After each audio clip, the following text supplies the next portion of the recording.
science dictates to me that there's a lot of animals out there that have it pretty rough. Some have it so rough that it's a miracle that their species still exists. Like sloths. And honestly... My brain's just popped in like... Go ahead.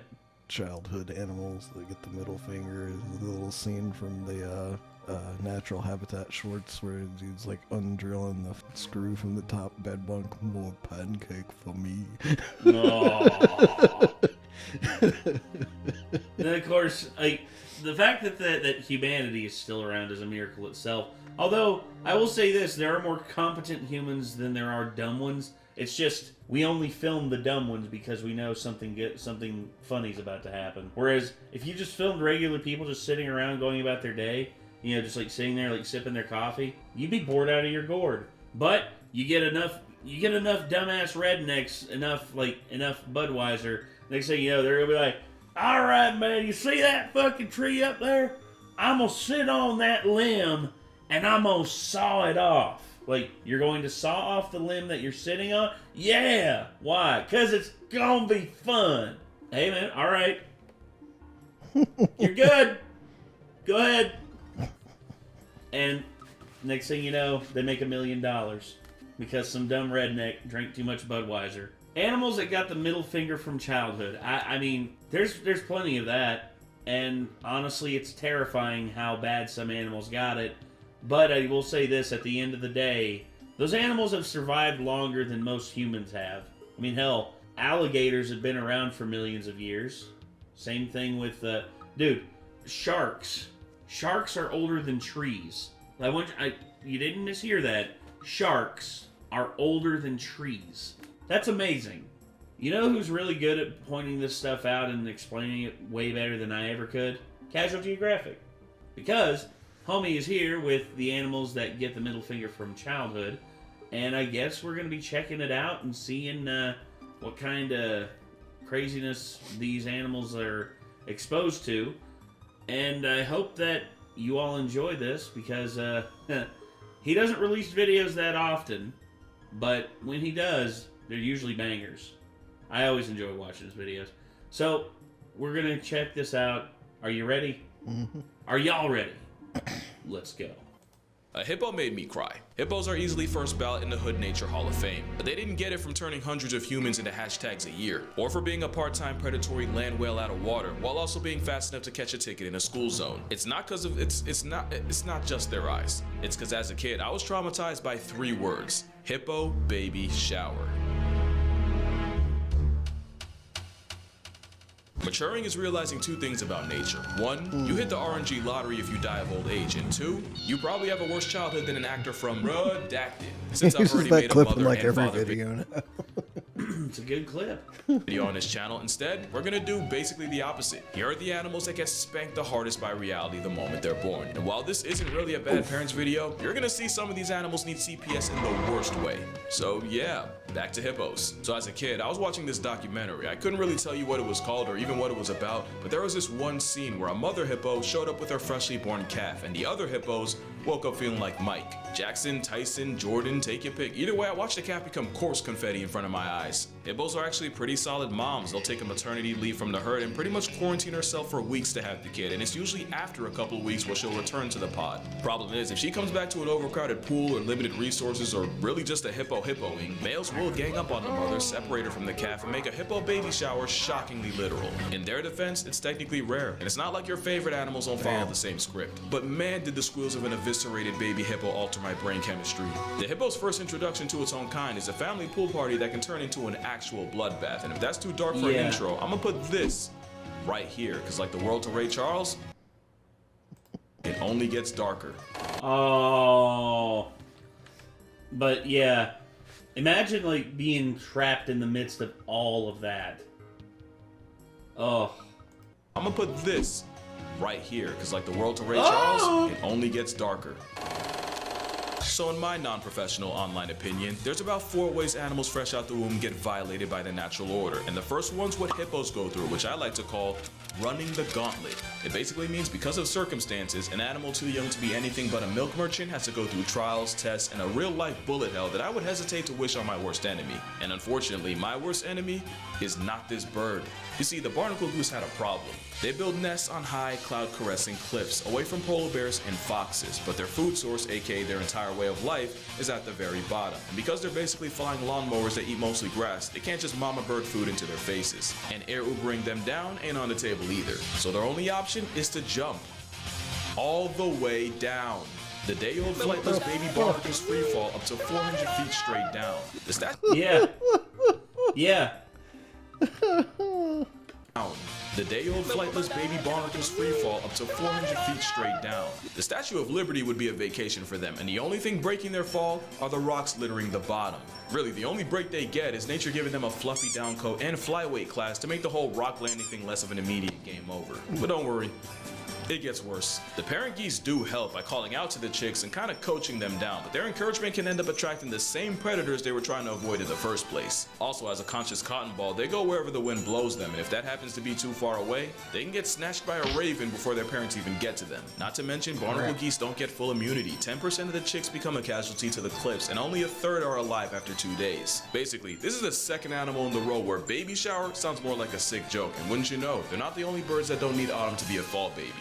Wood ducks have to eat themselves up to 50 feet out of their tree nest or starve to death inside. I didn't know water landing was a luxury because merganser chicks have to do the same thing, except the best they get are leaves. But at least with ducks and geese, they run the leaves gauntlet, are softer than rocks. Yeah.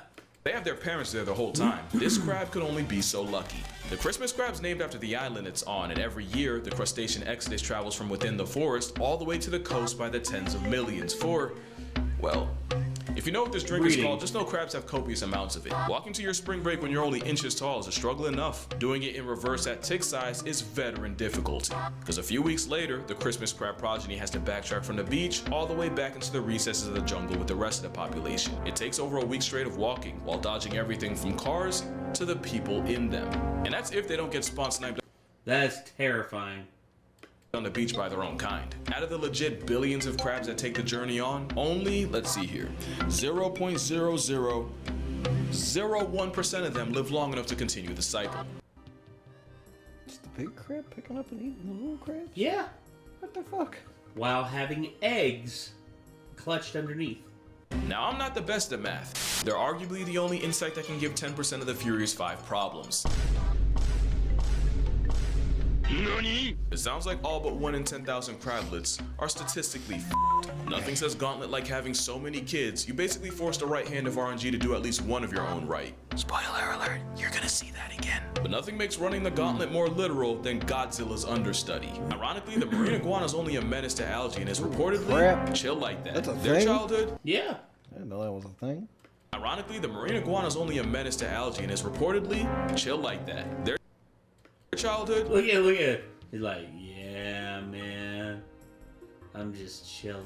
Is anything but, because gravid iguanas will lay their eggs deep in sand or volcanic ash. But that also means they have to do the dash when their underground nursery turns out to be a snake pit. As soon as the iguanas are born, they immediately rush to the rocks for cover, and that can get them tailgated by, That's of course, what that video is racer snakes. Yeah. And like their name suggests, they're liable to run down a luckless lizard. Bro really just blew a 4-0 leg lead. Oh, and Eurostepping Satan's garden hoses doesn't mean they still can't get picked off by the always menacing Galapagos hawk. Running through ops like Marshawn Lynch your first time, survival of the fittest on steroids. And remember, running the gauntlet is just one of the ways the world plots on the young. But number 2 might arguably be worse. Criminal negligence. At least with before, if you take an L, you can chalk it up to a skill issue. But with a parent like that, if you're strapped for luck, you're pretty much in trouble. The Heart Seal is actually a decent mother.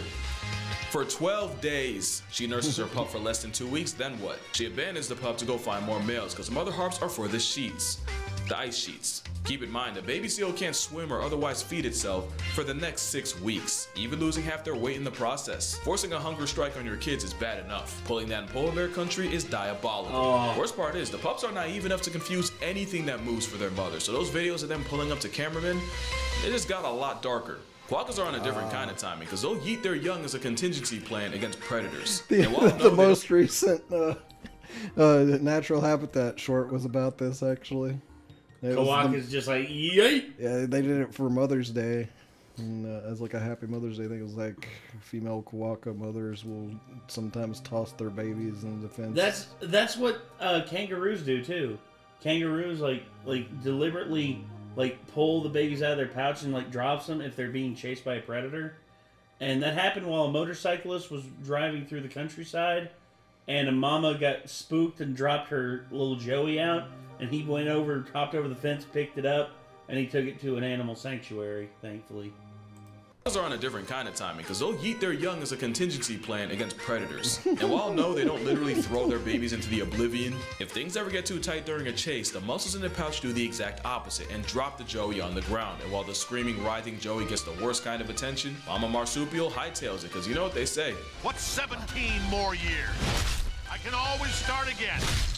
Make another kid. Kangaroos, wallabies, and quokkas have all been known to ghost their kids in the worst way. In fact, tree kangaroos have been known to eject their Joey over the stress of a bad storm. But hey, shout out to koalas. Not only could I not find cases of them sacrificing the youth, some koalas have adopted orphan Joeys and looked after them like their own, so big ups to the chlamydia care bear. You got koalas caring for kids that aren't even theirs, and a desaturated deadbeat forfeiting custody to the gulag. Pandas often have twins, but because they only have the facilities to keep one alive, they'll basically flip a coin, keep Zach, and Cody gets returned to sender. To the point where zoos have to play parent trap with a panda and will sub in one twin after another. Whole time the bag of bamboo thinks she only has one. But you've definitely heard all this before, so I'm not gonna go in depth. What I will do though is mention the bird of pandas. This is a grebe. If you haven't seen one before, let this be your introduction. The hooded grebe will have 2 eggs, and they'll lay both on this kind of floating nest. First to hatch hitches a ride on their mom's back. Second place, yeah, it just gets left there. 97% of the time, the grebe couple only raises one chick. It's bad enough when pandas do it, but at least the DreamWorks franchise isn't endangered anymore. Being critically close to being cooked while having a one-child policy is just egregious. Oh my god. In fact, the average baby raised per adult each year is 2. That's not a smudge. Make that 0.2. And yet there's a bird that might be worse. Now how could emperor penguins be here? They're in my Father's Day video, and the mothers aren't slouches either. But in a really cruel twist of fate, the very thing that makes them great parents can royally screw the chick over. Prolactin is a hormone that goes into overdrive once the penguin lays an egg, and keeps going long after the chick hatches. And it's believed it's actually the high levels of prolactin that drives a penguin to make the long trip back to its chick after days of filling up at sea. The problem is, the prolactin doesn't fall off if the penguin ends up losing the chick, and the parental drive can be so strong, it forces them to kidnap someone else's. Not only can the chick get accidentally smothered in the process, most times the kidnapper loses interest after a couple hours, leaving the forcibly fostered chick to die, either of starvation, freezing, or getting turned out by a giant petrel. That Oh, sucks. Yeah, well, welcome to life as a penguin. speaking of which, they'll really watch an ice-chilled vulture snatch their child in front of them and will do jack about it. I mean, sometimes they'll try. Until they don't. Imagine the plot of Taken, but if Liam Neeson was in the same room and didn't even move from his couch. To be fair, I honestly don't know what I was expecting here. Except better. Mind you, that's only the half of it. Literally. Because next is what I like to call, it be your own. You've probably seen videos of storks throwing their own chicks out of nests. It's cuz in survival of the fittest. Fit isn't about strength or washboard abs, but fit is more like how good you are at making more of yourself and passing the genes off. Look like a liability, and most bird moms aren't going to waste the resources better spent on your bigger brother. They'll just subtract you from the census themselves. And that's not the only way parents can be your biggest op. Scorpions are dedicated enough to literally carry their entire family on their backs for days. But let resources get low enough and you'll see a spice roach having a kid's meal. And long-tailed skinks go full scorched earth. She'll try to You gotta say, the biggest thing with all of this is just like survival of the fittest in the animal kingdom is it. People have these like grand delusions of it's like, oh well, nature, like these things in nature, they just have everything figured out. No, they don't. No, they don't, because the chaos of life is infinitely more complicated than just like saying it's just like, oh well, you know, birds don't do this, man. Yeah, they do. It's like birds don't eat meat. Yeah, they do. But I've heard everyone like try to come up with like the hippie bullshit about like, look, if you're a hippie, cool. But if you don't know what you're talking about, then you don't know what you're talking about. Just admit it.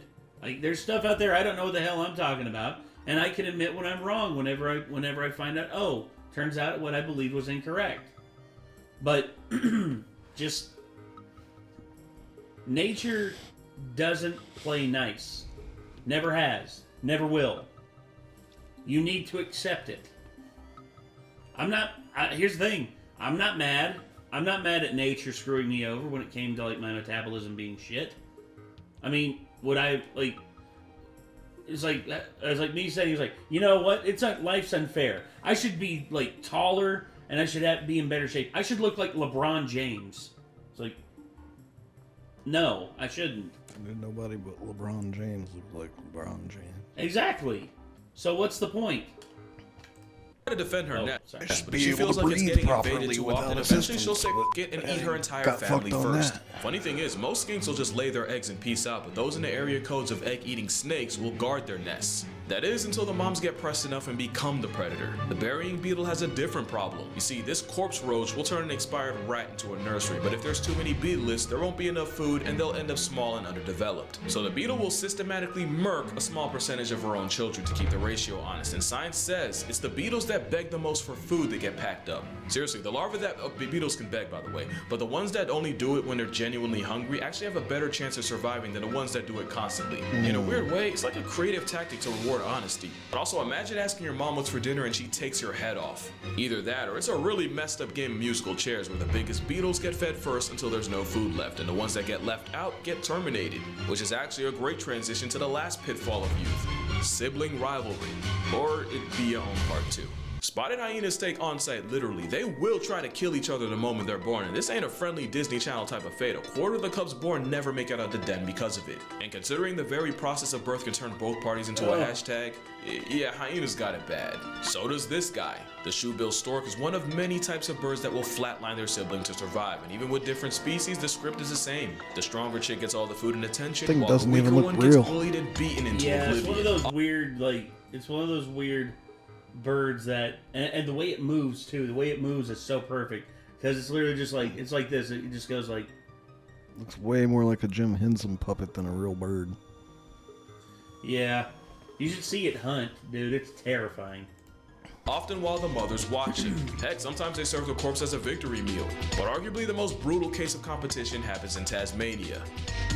You know exactly where this is about to go. Yeah. Tasmanian devils can birth 20, 30, sometimes up to 40 joeys, but somehow while their opossum cousins have 13 nipples and the short-tailed opossum has 27, the live-action Looney Tune got capped at 4. So now the blind, hairless, raisin-sized joeys have to somehow race their way from the birth canal all the way to one of 4 milk faucets. As you can guess, the first 4 to feed go on and grow. The remaining joeys get canceled like a Friends spinoff by the mother who eats them alive. I know I said musical chairs earlier, but this is That's cruel, man.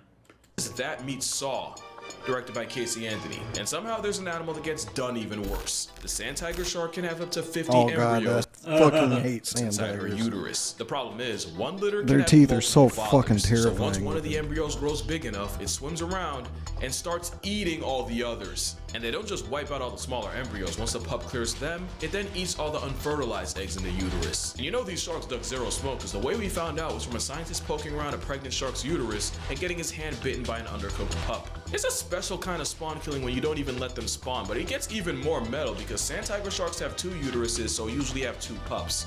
And apparently some predatory pups will swim from one uterus to another and murk everything in sight. Sand tigers have one of the lowest reproductive rates of any shark, and in utero cannibalism probably doesn't help. So those are all the ways childhood is a figurative flogging for some animals, but I missed one. I missed the animal with arguably the worst childhood of all. What animal could that be? How about the one that has to deal with all of this? The gauntlet, the rivalries, the occasional cannibalism? If you didn't think it could possibly get worse, be glad you're not a sea turtle. Yeah. Damn.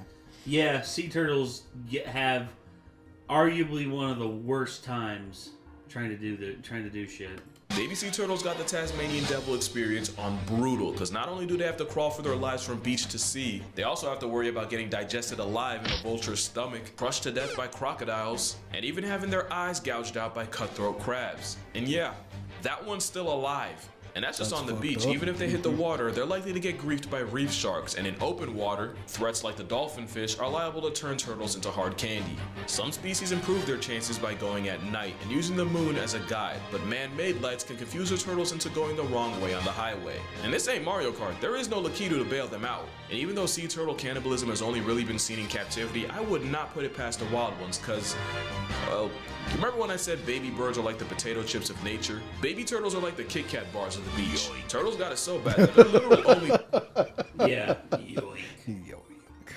defense is just having so many kids that it doesn't matter how low the odds are, they just have to not be zero. Let's talk numbers. If the average sea turtle lays, let's say 110 eggs in a clutch, and each lady turtle has an average of 3 clutches in a season, with about 100,000 females nesting at the same time, assuming only half the eggs actually hatch, you're looking at over 16 million hatchlings storming the beaches like Normandy. Numbers carry them so hard that sea turtles will actually sing to each other while in the eggs to make sure they're all on the same page and hatch at the same time. The thing for that, because in some species, only 1 in every 10,000 turtles born live long enough to make it worth it. The ones that do spend most of their lives at sea until one day their internal GPS takes them hundreds, if not thousands of miles back to the beach where it all began. It's almost inspiring, you know, every sea turtle you see was that turtle out of thousands, and if they can make it out of that, hey, maybe we don't have it so bad. Yeah, let me stop right there. Turtles might as well be named after all the shit they take. Imagine nature gifting you a real-life bullet-held middle finger for your birthday, and this is the fastest you can go. But yeah, that's gonna do it for this video. Make sure you drink water. Let moms know you appreciate that. Out of all the things she could have been, she's not a harp seal. I hope. If you're trying to see turtles for real, Cayman Islands Turtle Center, 100% recommended. And unless you're a baby turtle, I'ma see y'all in the next one.